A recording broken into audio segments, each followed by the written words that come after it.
త్రిదశ rice అన్నింటికీ దగ్గరగా మీ మనసుకి మరింత దగ్గరగా Tridasa rice where life shines. Telangana రాష్ట్ర వ్యాప్తంగా రోజు రోజుకి చలి తీవ్రత పెరుగుతోంది. అయితే ఏ జిల్లాలలో ఎంత మేరకు కనిష్ట ఉష్ణోగ్రతలు నమోదవుతున్నాయి, రానున్న రోజుల్లో పరిస్థితి ఏ విధంగా ఉండే అవకాశం ఉంది ఏంటి అనేది కూడా తెలుసుకుందాము. మనతో పాటు వాతావరణ శాఖ అధికారి శ్రావణి గారు ఉన్నారు. మిగతా విషయాలను ఆవిడ మాటల్లోనే అడిగి తెలుసుకుందాము. నమస్తే మ్యామ్. మ్యామ్, ప్రస్తుతం ఏ జిల్లాలలో ఎంత మేరకు కనిష్ట ఉష్ణోగ్రతలు నమోదవుతున్నాయి? మనకి రంగారెడ్డి, ఆదిలాబాద్, మెదక్, సంగారెడ్డి ఈ జిల్లాల్లో అత్యల్పంగా ఉష్ణోగ్రతలు నమోదవడం జరిగింది. రాష్ట్రంలో కూడా చాలా జిల్లాల్లో మనకి ముఖ్యంగా రాత్రిపూట ఉష్ణోగ్రతల్లోని అత్యధిక తేడాలు కనిపిస్తూ ఉన్నాయి. అత్యల్పంగా మనకి పటాన్ చెరువు పరిసర ప్రాంతాల్లో రంగారెడ్డి జిల్లాలోనే 5.4 మేర ఉష్ణోగ్రత నమోదవడం జరిగింది.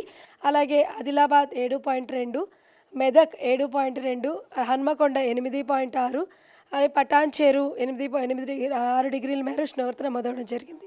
సో సాధారణంగా మనకి ఉత్తర తెలంగాణ జిల్లాలలో ఎక్కువగా కనిష్ట ఉష్ణోగ్రతలు అనేవి పడిపోతూ ఉంటాయి. అయితే సిటీ చుట్టుపక్కల హైదరాబాద్ శివార ప్రాంతాలలో ఎందుకు అంత తక్కువగా కనిష్ట ఉష్ణోగ్రతలు నమోదవుతున్నాయి అంటారు?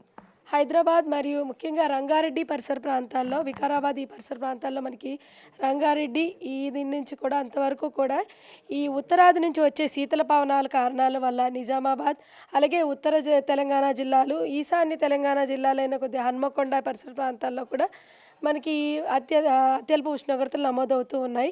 గత 2 రోజులుగా చూసుకున్నట్లయితే మనకి ఈరోజు అంటే 11వ తేదీ తెల్లవారుజామున సుమారుగా అత్యల్ప ఉష్ణోగ్రతలు అధికంగా నమోదవడం జరిగింది. అలాగే మనకి నిన్న 48 గంటల్లో కూడా చూసుకున్నట్లయితే ఉత్తర తెలంగాణ జిల్లాలైన ఆదిలాబాద్, ఆసిఫాబాద్తో పాటుగా మనకి ఈ 7.8 డిగ్రీల మెదక్, అలాగే హన్మకొండ జిల్లాల్లో కూడా సాధారణం కంటే 5 డిగ్రీల కంటే తక్కువగా నమోదవడం జరిగిందనమాట. ప్రస్తుతం cold wave, severe cold wave conditions రాష్ట్రంలో ఏ జిల్లాల్లో ఉన్నాయి? ప్రస్తుతం చూసుకున్నట్లయితే సివియర్ కోల్డ్ వేవ్ కండిషన్స్ మనకి మెదక్, హన్మకొండ, అలాగే పటాన్ చెరువు, రంగారెడ్డి జిల్లాలో నమోదవడం జరిగింది.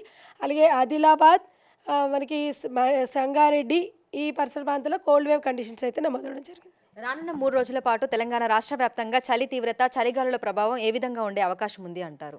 ఇంకా ఉత్తరాది నుంచి శీతల పవనాలు వీచే అవకాశం ఉన్నందున, అలాగే ఉత్తరాది నుంచి ఈ వెస్టర్న్ డిస్టర్బెన్సెస్ కూడా కంటిన్యూస్గా ఉండే అవకాశం ఉన్నందున వచ్చే 2 రోజులు కూడా కొన్ని ఉత్తర తెలంగాణ జిల్లాలు మరియు దక్షిణ ఈశాన్య తెలంగాణ జిల్లాల్లో కూడా మనకి ఈ శీతల గాలుల ప్రభావం ఎక్కువగా ఉండే అవకాశం ఉంది. అలాగే కోల్డ్ వేవ్స్ కూడా కంటిన్యూస్గా ఉండే అవకాశం ఉంది. ఉష్ణోగ్రతలు 10 డిగ్రీల కంటే తక్కువగా కూడా నమోదే అవకాశం ఉంది. ముఖ్యంగా ఉత్తర తెలంగాణ జిల్లాలైన ఆదిలాబాద్, ఆసిఫాబాద్, మంచిర్యాల, అలాగే జనగాం, సిద్దిపేట, మెదక్, వికారాబాద్, రంగారెడ్డి, దాంతో పాటుగా మనకి ఈశాన్య తెలంగాణ జిల్లాలైన వరంగల్, హన్మకొండ, జనగాం జిల్లాలో కూడా మనకి అత్యల్ప ఉష్ణోగ్రతలు నమోదే అవకాశం ఉంది. సాధారణం కంటే 4 నుంచి 6 డిగ్రీల మేర ఉష్ణోగ్రతలు పడిపోయే అవకాశం కనిపిస్తుంది. Thank you ma'am, thank you so much. So ప్రస్తుతం హైదరాబాద్తో పాటు తెలంగాణ రాష్ట్ర వ్యాప్తంగా కూడా చలి చంపేస్తుంది. ఉదయం సమయంలో దట్టమైన పొగమంచు కమ్ముకొని ఉంటుంది. రాకపోకలు సాగించడానికి తీవ్ర ఇబ్బందులు కూడా ఎదుర్కొంటున్నారు. ఇక సాయంకాలం సమయంలో శీతల గాలులు అనేవి కూడా వీస్తున్నాయి. రానున్న 2 రోజుల పాటు తెలంగాణ రాష్ట్ర వ్యాప్తంగా ఇదే విధమైనటువంటి సిచ్యువేషన్స్ ఉండే అవకాశం ఉన్నట్లుగా కూడా వాతావరణ శాఖ అధికారులు అయితే తెలుపుతున్నారు. వీడియో జర్నలిస్ట్ పరశురామ్తో అంజుమ, బిగ్ టీవీ, హైదరాబాద్.